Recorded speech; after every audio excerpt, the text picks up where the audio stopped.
দেশের বিভিন্ন জায়গার আরো কিছু খবর নিয়ে এখন থাকছে ডেস্ক রিপোর্ট। দেশের বিভিন্ন মেডিকেল কলেজের শিক্ষক, গবেষক ও শিক্ষার্থীদের অংশগ্রহণে বগুড়ায় হয়ে গেল ট্রপিক্যাল মেডিসিন অ্যান্ড টক্সিকোলজি বিষয়ক জাতীয় বৈজ্ঞানিক সম্মেলন। বগুড়া শহীদ জিয়াউর রহমান মেডিকেল কলেজে 2 দিন ব্যাপী এই সম্মেলনের প্রধান অতিথি ছিলেন অন্তর্বর্তী সরকারের প্রধান উপদেষ্টার বিশেষ সহকারী অধ্যাপক ডাক্তার মোহাম্মদ সাইদুর রহমান। আগামী জাতীয় নির্বাচনকে ঘিরে একটি মহল টালবাহানা করছে অভিযোগ করে বিএনপির কেন্দ্রীয় নির্বাহী কমিটির স্বেচ্ছাসেবক বিষয়ক সম্পাদক মীর শরফত আলী সপু বলেছেন, জাতীয় নির্বাচন নিয়ে টালবাহানা এদেশের জনগণ কেউ মেনে নেবে না। শনিবার মুন্সিগঞ্জের সিরাজদিখান উপজেলার উত্তর ফুরসাইল বাইতুল মামুর জামে মসজিদ সংলগ্ন মাঠে রাষ্ট্র কাঠামো মেরামতের 31 দফা লিফলেট ও বস্ত্র বিতরণ অনুষ্ঠানে তিনি এসব কথা বলেন। অনুষ্ঠানে সভাপতিত্ব করেন মুন্সিগঞ্জ জেলা যুবদলের সাবেক সহ সাংগঠনিক সম্পাদক নাদিম জাহান আজিম। বিএনপির ভারপ্রাপ্ত চেয়ারম্যান তারেক রহমান ও ডাক্তার জুবাইদা রহমানের একমাত্র কন্যা ব্যারিস্টার জাইমা রহমানের জন্মবার্ষিকী উপলক্ষে বগুড়ায় দোয়া মাহফিল, কোরআনখানি ও এতিমদের মধ্যে উন্নত খাবার পরিবেশন করা হয়েছে। শনিবার বাদ জোহর শহরের বাইতুর রহমান সেন্ট্রাল জামে মসজিদে দোয়া মাহফিলে উপস্থিত ছিলেন বিএনপি চেয়ারপারসনের উপদেষ্টা সাবেক MP Mohammad Helaluzzaman Talukdar Lalu.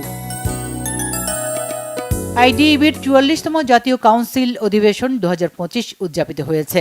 Institution of diploma engineers Bangladesh IDEB হল রুমে এর উদ্বোধন করা হয়।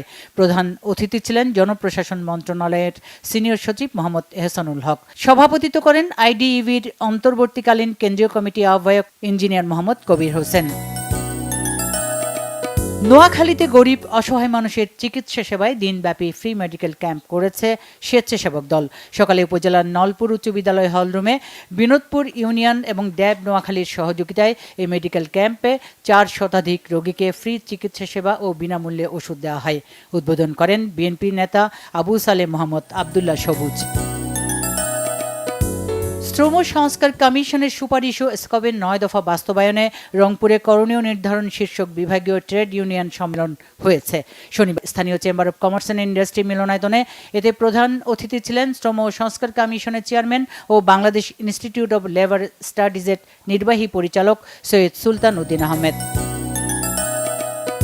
নারায়ণগঞ্জের শীতলক্ষ্যা নদীর উপর নির্মাণাধীন কদম রসুল সেতু নিয়ে ষড়যন্ত্রের প্রতিবাদে মানববন্ধন হয়েছে। সকালে বন্দরের সিএসডি গেট সংলগ্ন এলাকায় বন্দর উন্নয়ন ফোরামের ব্যানারে আয়োজিত মানববন্ধনে বিভিন্ন শ্রেণী পেশার মানুষ অংশ নেন। খাগড়াছড়ি রিজিয়নের আওতাধীন খাগড়াছড়ি সদর জোনের তত্ত্বাবধানে 3 শতাধিক স্থানীয় মানুষের মাঝে বিনামূল্যে চিকিৎসা সেবা দেওয়া হয়েছে। শনিবার খাগড়াছড়ি সদর উপজেলার প্রত্যন্ত এলাকা ছোটবাড়িপাড়া সরকারি প্রাথমিক বিদ্যালয় মাঠে চিকিৎসা সেবা ক্যাম্পটির আয়োজন করে খাগড়াছড়ি জোনের আওতাধীন ভাইবোন ছড়া আর্মি ক্যাম্প। যশোরের শহীদ প্রেসিডেন্ট জিয়াউর রহমান স্মৃতি ফুটবল টুর্নামেন্টের ফাইনাল খেলা হয়েছে। যশোর ঝিকরগাছা উপজেলার আলহাজ রফিউদ্দিন আলী মাদ্রাসা মাঠে বারবাকপুর যুব সমাজের আয়োজনে অনুষ্ঠানে প্রধান অতিথি ছিলেন জেলা বিএনপির সাবেক যুগ্ম সম্পাদক ও চেম্বার অব কমার্স অ্যান্ড ইন্ডাস্ট্রির সভাপতি মিজানুর রহমান খান। বিএনপির নতুন সদস্য সংগ্রহ ও নবায়ন কর্মসূচি হয়েছে সাভারে। পৌর বিএনপির 5 নম্বর ওয়ার্ডের উদ্যোগে অনুষ্ঠানে প্রধান অতিথি ছিলেন সাভার পৌর বিএনপির সভাপতি খন্দকার শাহ মইনুল হোসেন বিল্টু। সভাপতিত্ব করেন ওয়ার্ড বিএনপির সভাপতি অধ্যক্ষ আজম খান।